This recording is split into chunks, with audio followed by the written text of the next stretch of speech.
BMKG sampaikan pesan penting, siapkan skenario terburuk.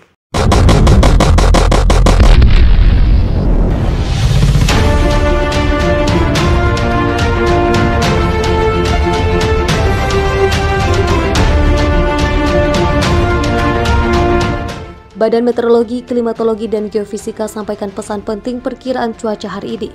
Dalam sistem peringatan dini cuaca, BMKG memperkirakan wilayah yang berpotensi mengalami hujan sedang hingga lebat disertai petir dan angin kencang di sejumlah daerah di Indonesia, seperti di Aceh, Bali, Bangka Belitung, Bengkulu, Banten, DKI Jakarta, Jambi, Jawa Barat, Jawa Timur, Kalimantan Barat, Kalimantan Selatan, Kalimantan Tengah, Kalimantan Timur, Lampung, Maluku Utara.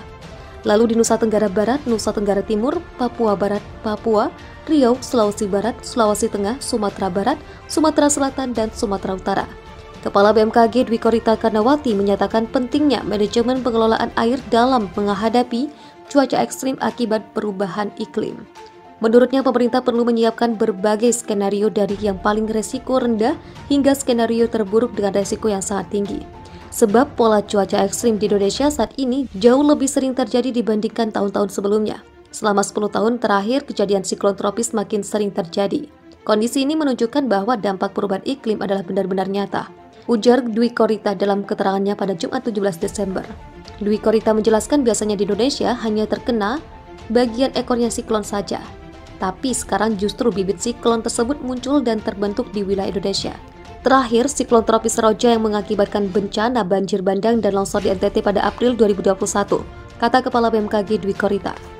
Wacana pemindahan ibu kota sudah sejak beberapa tahun yang lalu, namun adanya bencana tsunami di akhir dan awal tahun. Mengingat Indonesia dilingkari oleh rantai vulkanik deretan gunung berapi di sepanjang Pulau Sumatera, Jawa hingga wilayah timur Indonesia. Hal tersebut membuat ibu kota secepatnya harus dipindahkan ke Kalimantan. Demikian pula Jakarta semakin tenggelam dengan adanya tsunami dan gempa yang akhir-akhir ini terjadi menjadikan wacana pemindahan segera dilakukan.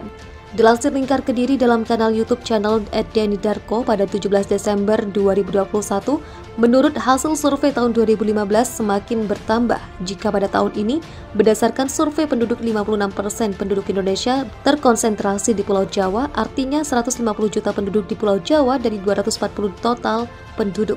Tutur Denny Darko. Jika melihat survei tersebut, suatu hal yang wajar apabila ibu kota yang sebelumnya di Pulau Jawa dipindahkan ke Kalimantan. Sedangkan Kalimantan di mana destinasi hanya 15% penduduk di mana pulau yang sebenarnya itu apabila ada perpindahan ibu kota, semoga pemerataan penduduk bisa dilakukan dengan cepat, tutur Denny. Denny Darko juga menuturkan apabila di Jawa banyak rantai gunung vulkanik dan lempeng gunung tektonik sangat rentan terjadi hal-hal yang ditakutkan. Jika Jakarta akan tenggelam, apakah ini menjadi sebuah warning terhadap ibu kota yang masih berada di Jakarta? Pulau Kalimantan untuk letaknya di tengah koordinat Indonesia, sehingga akan mudah berpergian ke seluruh penjuru Indonesia, tutur Denny Darko. Ditambah dengan fakta di tempat yang akan dituju Kalimantan Timur ini, pemerintah juga memiliki tanah yang skala luas seperti ini, dikelilingi oleh kota-kota besar yang memang sudah ada sebelumnya, di antaranya Balikpapan, Samarinda, dan Banjarmasin. Ombak besar disertai angin kencang terus melanda Provinsi Kepulauan Bangka Belitung sejak Senin 6 Desember 2021 hingga Kamis 9 Desember 2021. Kondisi ini terjadi akibat adanya fenomena La Nina. Berdasarkan data Badan Penanggulangan Bencana Daerah Provinsi Kepulauan Bangka Belitung tercatat sebanyak 2.203 rumah diterjang banjir rob dan 270 rumah dihempas angin kencang. Kepala BPBD Provinsi Kepulauan Bangka Belitung Mikron Antariksa mengklaim bencana alam yang terjadi di penghujung tahun 2021 ini merupakan yang terparah sejak kurun waktu 5 tahun terakhir. Memang sudah diprediksi terjadinya perubahan cuaca akibat dari fenomena La Nina ditambah curah hujan yang cukup tinggi dan pasang air laut. Karena sekarang ini pengaruh bulan, di mana bulan sangat dekat dengan bumi sehingga pasang juga tinggi. Kata dia kepada bangkapost.com pada Kamis 9 Desember 2021. Mikron berujar, banjirop yang melanda 7 kabupaten kota yang ada di Provinsi Kepulauan Bangka Belitung memiliki ketinggian yang bervariasi, mulai dari ketinggian 10 hingga 70 cm. Selain banjirop, fenomena La Nina juga mengakibatkan angin kencang seperti yang terjadi di wilayah Bangka Selatan. Sedikitnya 3 desa yang terdampak yakni Desa Bencah, Desa Delas, dan Desa Sidoarjo di Kecamatan Air Gegas. Dari 270 rumah yang terdampak, sebanyak 100 rumah diantaranya mengalami rusak dengan kriteria berat. Rusak berat dalam artian ada 10 asbes yang terkena dan kayunya sudah hilang tertiup angin. Terang Mikron. Di samping itu lanjut dia untuk daerah yang paling terdampak fenomena La Nina yakni kota Pangkal Pinang. Selain itu, daerah di pesisir timur yang berbatasan langsung dengan Laut Cina Selatan mulai dari Bangka Selatan hingga Belinyu juga terkena dampaknya. Pangkal Pinang memang sangat riskan dan berpotensi, belum lagi dengan banjir kiriman dari kabupaten sekitar sehingga sedikit susah air untuk surut di wilayah kota Pangkal Pinang karena bertabrakan airnya, ujarnya. Sementara itu, dengan adanya fenomena La Nina ini beruntungnya belum menimbulkan korban jiwa. Hanya saja satu orang mengalami luka ringan akibat tertimpa atap rumah saat terjadi angin kencang. Untuk korban jiwa, kami baru mengevakuasi satu orang yang mengalami luka ringan di Bangka Selatan akibat tertimpa runtuhan atap, tegas Mikron. Selama 4 hari bencana alam melanda, Mikron mengatakan hari ini diprediksi menjadi hari terakhir peristiwa banjirop dan angin kencang terjadi di Provinsi Kepulauan Bangka Belitung, di mana puncaknya pada hari ini ketinggian air pasang mencapai 2,7 meter. Hari ini diprediksi menjadi banjirop terakhir yang mana air pasang setinggi 2,7 meter dan dimulai jam 10.00 WIB dan kemungkinan air juga masih naik, kata Mikron.